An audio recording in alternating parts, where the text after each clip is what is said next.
Assalamualaikum warahmatullahi wabarakatuh. Waalaikumsalam warahmatullahi Sebelumnya Pak, perkenalkan nama saya Angga Winata dari Prodi Perbankan Syariah Angkatan 23. Ini Perkenalkan, nama saya Rita Wulandari, Pak. Kenalkan, nama saya Zahra Syifaraska. Nama saya Nena Putri. Nama saya Freza Pandi, Pak. Saya Arman Saputra, Pak. Oke, silakan. kami ingin minta waktu Pak sebentar untuk wawancara. Ya, silakan. Mungkin boleh perkenalkan dari Bapak dulu sebelumnya. Kalau saya, nama saya Amirullah Rasad di bagian sekretariat. Bagian Iya, sekretariat. silakan. Mungkin langsung saja ke pertanyaannya Pak ya. Iya, iya. Di sini saya ada 5 pertanyaan. Yang pertama, apa saja program organisasi dakwah Islam? Bismillahirrahmanirrahim. Assalamualaikum warahmatullahi wabarakatuh. Waalaikumsalam warahmatullahi wabarakatuh. Alhamdulillahirabbil alamin wassalatu wassalamu ala asyrofil anbiya'i wal mursalin wa kafa billahi syahida. Asyhadu an la ilaha illallah wa asyhadu anna Muhammadan abduhu wa rasuluhu la nabiyya ba'da.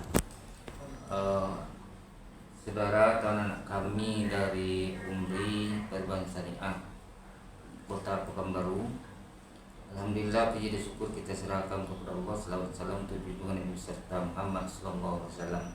Yang pertama, kami mengucapkan selamat datang di IKMI Kota Pekanbaru ini sebagai salah satu lembaga dakwah yang ada di Kota Pekanbaru ini, yang ikut berpartisipasi untuk menyampaikan dakwah di tengah-tengah masyarakat dalam rangka melaksanakan amar ma'ruf nahi munkar.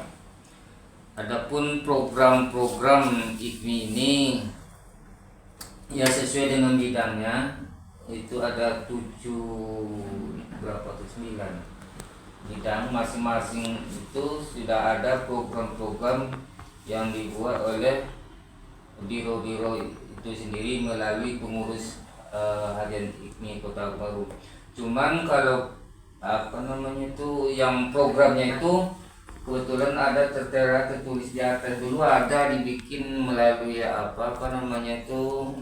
tertulis setelah hasil musuil, tapi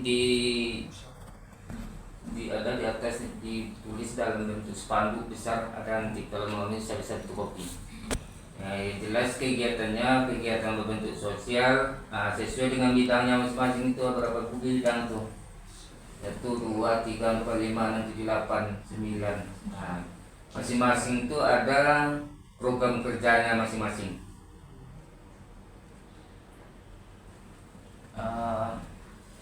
Mungkin langsung ke yang kedua Pak. Yang kedua, kapan mulai berdirinya organisasi ini Pak? Nah, terima kasih. IKMI ini sebetulnya awal mula berdirinya didirikan oleh Dewan Dakwah Islamiyah Indonesia, itu yang tetap berkedudukan di pusat, di mana latar belakang awal berdirinya adalah dalam rangka untuk menumpas G30 SPKI. Itu didirikan oleh Dewan Dakwah yang mana anggota-anggotanya adalah pengurus-pengurus masjid. Jadi undangan masjid dikumpulkan seluruh pengurus masjid dalam rangka menumpus G30 SPKI. Awal namanya IKMI ini adalah KAMSI. KAMSI itu Kesatuan Aksi Masjid seluruh Indonesia. Kemudian berubah namanya kepada masih tetap KAMSI. Setelah PKI bubar, namanya tetap KAMSI, itu Kesatuan Aktivitas. Jadi bagaimana mengaktifkan pengurus-pengurus yang ada pertemuan pengurus-pengurus masjid yang ada itu. Kemudian tahun 1972 berdirilah semacam sebuah yayasan, itu namanya dirubah dengan IKMI. Tahun 1972 IKMI, yang mana anggota-anggota awalnya itu adalah, kalau dalam anggaran dasar rumah tangganya itu adalah pengurus masjid, bagaimana untuk menjalin ukhuwah persaudaraan di antara pengurus masjid dan mensiarkan agama Islam melalui masjid dengan pertemuan-pertemuan pengurus-pengurus masjid itu yang awalnya. Tapi ada beberapa daerah di Indonesia ini karena Dewan Dakwah itu juga mengelola dakwah, sementara yang mendirikan Dewan Dakwah sendiri. Ada di beberapa daerah di Indonesia ini, di provinsi di Riau, Lampung, Bengkulu, dan Pontianak itu didirikan lembaga dakwah ini. Sebelumnya itu oleh Dewan Dakwah Islamiyah. Jadi yang 4 ini berarti kegiatan dakwahnya diserahkan oleh Dewan Dakwah kepada IKMI. Yang selebihnya itu dikelola oleh Dewan Dakwah. Nah, kemudian setelah itulah apa namanya itu awal mula berdirinya IKMI ini. Berarti tadi kan Bapak bilang yang pertama tadi awalnya Kamsi ya Pak ya? Ya, Kamsi. Yang kedua berubah masih Kamsi, cuman artinya berbeda dari yang pertama tadi gitu Ya. Terus yang ketiga tahun 1972 ya? Ya. Itu barulah berubah IKMI sampai sekarang ya Pak ya? Sekarang. Tapi tahun 2014 namanya IKMI tapi dirubah Idaroh ke Mengurus Masjid Indonesia. Itu perubahan nama di sekitar nama. Untuk cabangnya ini sudah mana tuh Pak? Kalau di Pekanbaru di provinsi Riau ini hampir di seluruh kabupaten itu ada cabang-cabangnya, cuman ada yang aktif, ada yang tidak. Ada beberapa daerah yang cukup aktif seperti di Dumai, itu ada juga di mana lagi di Kampar. Yang di Kampar malah justru yang jadi ketua itu yang anggota DPR itu siapa namanya itu? Mazat lupa namanya, yang dari PKS. Oh, yang dari PKS ya? Ya itu ketuanya, dia agak aktif juga kalau Kampar. Tadi yang saya tangkap juga tadi dari Bapak tentang S30 PKI itu ya Pak ya? Ya, gitu. Jadi awal berdirinya ini karena adanya S30 PKI ini ya? Ya. Setelah S30 PKI ini bubar, barulah berubah namanya menjadi IKMI. Bukan, masih kesatuan aktivitas kan, cuman tugasnya itu Kamsi itu mengumpulkan pengurus masjid untuk menggerakkan untuk menumpas G30S. Bubar PKI tentu bubar seolah-olah bubar pula. Oh iya. Tapi tentu ada yang memperkersai mungkin, kita tidak tahu juga yang memperkersainya bagaimana caranya berubah menjadi bentuk yayasan, karena memang ada akte notarisnya pada waktu itu. Jadi memang dibentuk akte notarisnya di Dewan Dakwah. Makanya kalau di pusat itu Dewan Dakwah dengan IKMI itu sekantor. Dia dikatakan orang Dewan Dakwah juga orang IKMI. Nah, itu kalau di pusat. Jadi satu, jadi kegiatan dakwah kalau di pusat itu memang Dewan Dakwah langsung. Yang ketiga Pak, apa visi misi Bapak dalam organisasi dakwah ini Pak? Ya, kalau visi jelas, tujuan kita ini kan untuk menegakkan amar ma'ruf nahi munkar kan. Jadi misi untuk mencapai misi kita itu ya bermacam kegiatan lah kita lakukan kan. Ada yang semacam pelatihan, ada yang pelatihannya itu seperti bagaimana manajemen masjid, mengurus masjid itu sendiri, supaya nanti dalam rangka menegakkan visi tadi bisa tercapai. Bagaimana terutama kan untuk memberantas menegakkan amar ma'ruf nahi munkar itu, membentuk akhlak di tengah-tengah kehidupan masyarakat itu. Jadi usaha-usaha itu visi bisa mencapai itu, itulah ada silabus dan dibikin silabus kegiatan dakwahnya. Kemudian ya rencananya itu banyak, cuman begitu terlaksana dengan baik, karena masing-masing kan membalik kita ini sibuk di luar, dia juga fokus di sini, pengurus-pengurus sama juga, jadi dosen-dosen, guru-guru, jadi fokus perhatian tuh enggak terlalu perencanaan tuh banyak, cuman IKMI ini semacam pergerakan sebagai motivator, bukan sebagai aksi, cuman apa, memotivasi aja, bukan langsung aksi dia terjun langsung. Misalnya kalau yang kita bikin itu dulu salah satu diantaranya bagaimana masjid-masjid itu ada MDA, ada bagaimana masjid-masjid itu menuju masjid paripurna itu yang macam mana adanya di situ taman, adanya kegiatan ekonomi, adanya apa namanya itu poti apa yang pokoknya bentuk kesehatan itu, adanya pustaka. Nah, cuma kita motivasi aja melakukan, tapi yang terjun langsung membuat contoh langsung tidak ada. Oh, berarti hanya untuk memotivasi Pak. Nah, memberikan motivasi, motivator. Dari itu Pak, yang kayak Bapak bilang tadi, pengurus-pengurus masjid itu berarti seperti itulah, memotivasi gitu ya tugasnya. Kalau ini itu memberikan semacam solusi tentang bagaimana sesungguhnya Islam itu kan, terutama jelas tujuan kita Islam ini kan untuk melaksanakan amal ma'ruf, melaksanakan kebaikan, mencegah kemungkaran kan. Seperti ya kita beri pengertian misalnya tentang narkoba, bagaimana apanya itu kan cuman sebatas itu aja. Coba action ke lapangan tidak ada kan.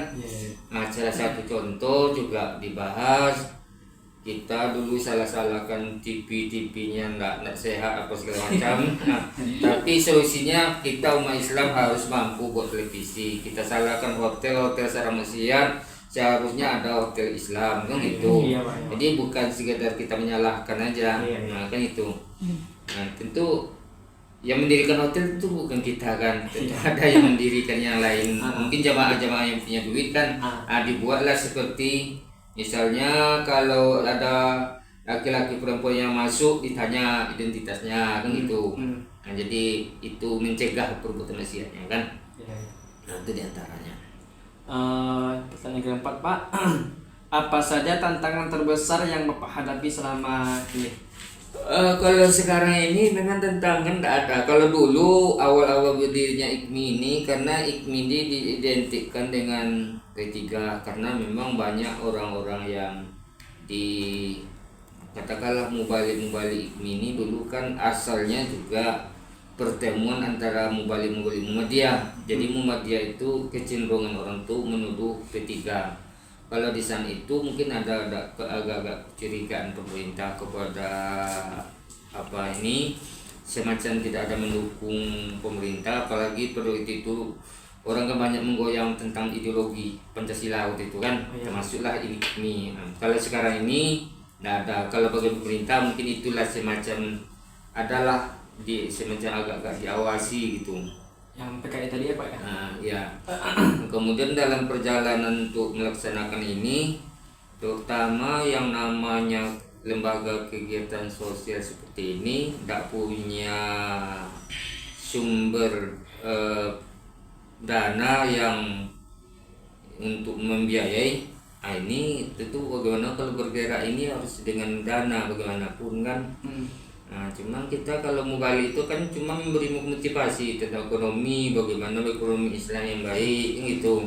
Sementara IKMI sendiri tidak punya sumber sumber tentang keuangan itu sendiri, sumber ekonomi. Nah, jadi bagaimanapun kalau kita membuat suatu gerakan, suatu kegiatan, tentu harus dengan dana kan. Nah, ini jadi memang tantangan yang terbesar, kita tidak punya dana rutin, anggaran tidak tersedia, cuman sumbangan dari buku beberapa lah yang hari ini diapakan kan. Nah, jadi dia habis kegiatan untuk membiayai kegiatan-kegiatan yang ada itu aja cuman habis. Jadi tantangan yang jelas yang besar itu adalah tidak adanya sumber dana yang memadai untuk melaksanakan kegiatan. Sebetulnya banyak mau bisa digarapkan, bagaimana orang-orang yang terlantar, orang-orang yang tak mampu ekonominya, kan itu sebetulnya sasarannya. Tapi ini cuma hanya memberikan motivasi kepada masyarakat aja, bagaimana orang-orang bisa dibantu, tapi tidak terjun langsung membantu, membimbing, melakukan katakanlah bimbingan di situ kan, tidak langsung gitu. Jadi kendala utamanya untuk sekarang itu dari dana ya Pak ya. Ya, bagaimanapun kalau yang bentuk kegiatan itu harus dengan dana kan. Tadi seperti yang Bapak bilang tadi, ini kan untuk menuntas PS30 PKI kemarin Pak ya. Iya. Kan itu udah selesai kan. Nah sekarang ada lagi partai yang namanya komunis.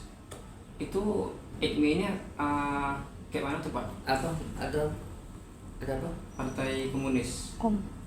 Yang sekarang Hmm. nggak ada ke partai komunis sekarang ini. Nggak ada lagi ya partai komunis itu ya? Enggak ada. Nggak ada. Komunis. Kalau Partai emang ada lagi ya?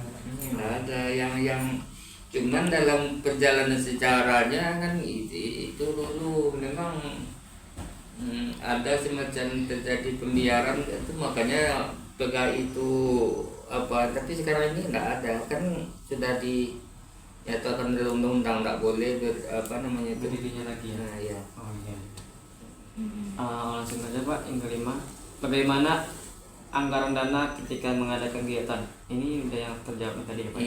Iya, anggaran dana itulah tadi paling-paling minta sumbangan kepada masyarakat. Cuman hari ini agak berbeda dengan tahun-tahun sebelumnya. Jadi memang ya itulah agama Islam itu betul-betul memberikan apa yang sampai bernabi sekian tahun itu memang terbukti hari ini, karena penyakit hari ini kan lebih kepada hubud dunia, semakin mewah senang semakin tergiur. Jadi kalau dulu kita minta dana itu mencari sumbangan itu jauh lebih mudah. Kalau sekarang ini orang kelihatan kaya tapi tambah susah. Nah, Iya, Pak. itu nah, karena memang konsepnya begitu. Kadang-kadang kan sedikit duit cukup, dah banyak tidak cukup. Nah, soalnya apa? Dulu mungkin tidak banyak kulkas, tidak ada macam-macam. Dulu orang-orang tidak punya HP masing-masing anaknya. Kalau sekarang ini kelihatannya setiap anaknya punya HP, setiap anaknya punya mobil, punya kendaraan.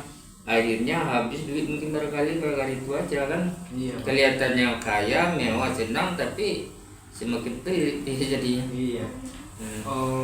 Kayak pengeluaran dia tuh lebih banyak gitu ya Pak? Iya, itu lebih banyak nampaknya hari ini. Jadi memang kalau dulu mudah kita melakukan Iya, untuk cari dana itu.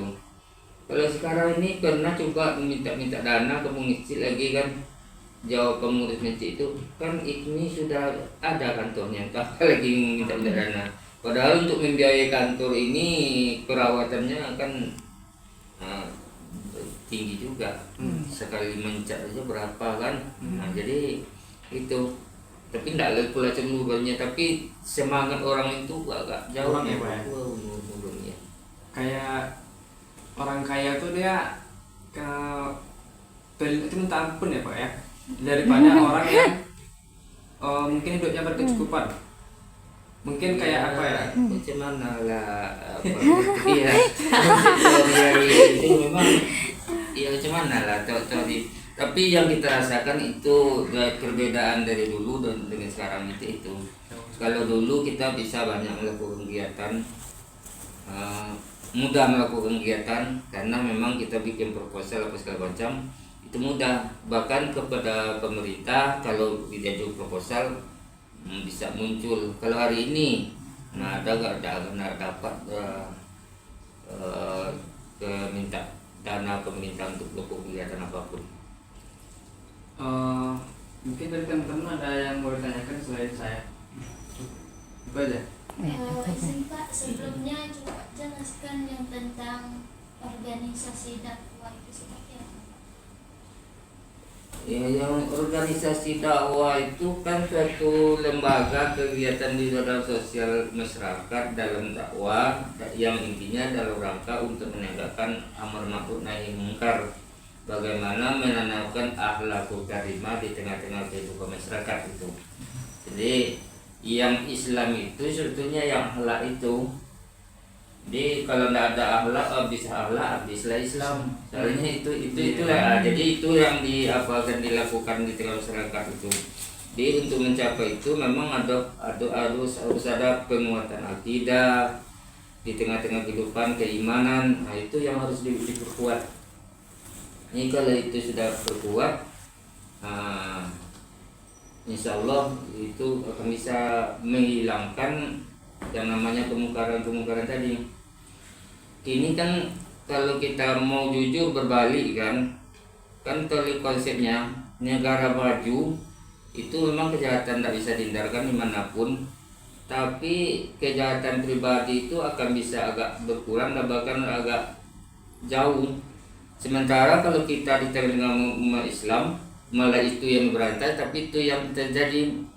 Salah satu contoh narkoba itu kan kenapa merajalela di Indonesia ini, karena memang daerah-daerah miskin itu jadi sasaran. Mohon maaf, pelacuran itu melakunya karena daerah-daerah kemiskinan juga. Di negara-negara Eropa, negara yang maju juga yang hal-hal yang begitu tuh semacam enggak apalagi oleh orang, jadi enggak marah. Kalau di negara yang sedang berkembang atau apa, itu semakin banyak kejahatan terjadi. Jadi salah satunya memang penguatan akidah itu kena umat. Tapi itulah salah satu kelemahan kita sebagai orang Muslim itu, mana lah ya, kepedulian dan kecintaan kepada Islam itu jauh kurang menurun. Iya, udah menurun Pak. Iya. Jauh. Sekali perbedaan dari yang dulu. Iya, kalau tengok perkembangan masjid, kalau di logika akal memang tak logis. Bagaimana logisnya? Kalau dulu jemaah wirid itu jemaahnya ramai. Kalau sekarang ini jauh kurangnya. Padahal kalau logika akal kan harusnya rumah bertambah, penduduk bertambah, tapi kok orangnya tambah berkurang. Mungkin dari kemajuan zaman juga ya Pak, ya, dari teknologi HP. Mungkin orang lebih banyak menghabiskan waktunya di teknologi. Itu tidak bisa kita kan tahu di mana penyebabnya. Atau kalau kita kembali kepada hadis-hadis Rasul, memang ciri-ciri dunia kiamat itu orang semakin tidak peduli dengan agama kan. Agama itu hanya sebagai apa aja, hiasan-hiasan di apa aja, apa namanya itu, untuk menghilangkan rasa malu jalan beragama tapi memahaminya enggak. Nah, itu yang jadi persoalan. Soalnya kalau bercerita kita mengenai Islam ini sungguh luar biasa kan, cuman kita tidak memahami. Seperti dalam Al-Quran itu kan ada surat aja saya disebutkan, ada surat Al-Hadid. Al-Hadid itu maknanya kan besi. Nah, kalau orang memahami, mendalami tentang besi saja itu luar biasa. Sebab besi, manusia tidak bisa maju tanpa besi, manusia tidak akan bisa banyak berbuat tanpa besi. Jadi makanya dalam surah Ar-Rahman itu kamu tidak akan bisa menembus bumi illa mastata'tum quwwah, kecuali dengan kekuatan ilmu pengetahuan. Jadi memang sudah diarahkan oleh Allah Subhanahu wa taala kan untuk menembus. Nah, kalau tengok misi-misi dari Nabi itu kan 3 aja. Yang pertama misinya pendidikan, yang kedua ekonomi, yang ketiga pendidikan tadi ilmu pengetahuan lah kan, kemudian ekonomi, kemudian politik. Yang 3 ini harus dimiliki, harus dikuasai. Misalnya kalau tidak dikuasai yang 3 ini, kita tidak akan kena ya maju, tidak bisa ganti orang. Kalau misalnya 3 ini nggak dikuasai, kita kayak dibodoh-bodoh sama yang orang belum tahu gitu ya. Contoh aja lah kini umat Islam dibodoh-bodohi kan. Dalam perkembangan ilmu pengetahuan kan, perhitungan perjalanan bulan itu kan apa, perhitungan tahun itu kan 2, ada yang disebut Masehi, ada yang Hijriah. Kalau yang Hijriah itu perhitungan pergantiannya kan terjadinya terbenamnya matahari.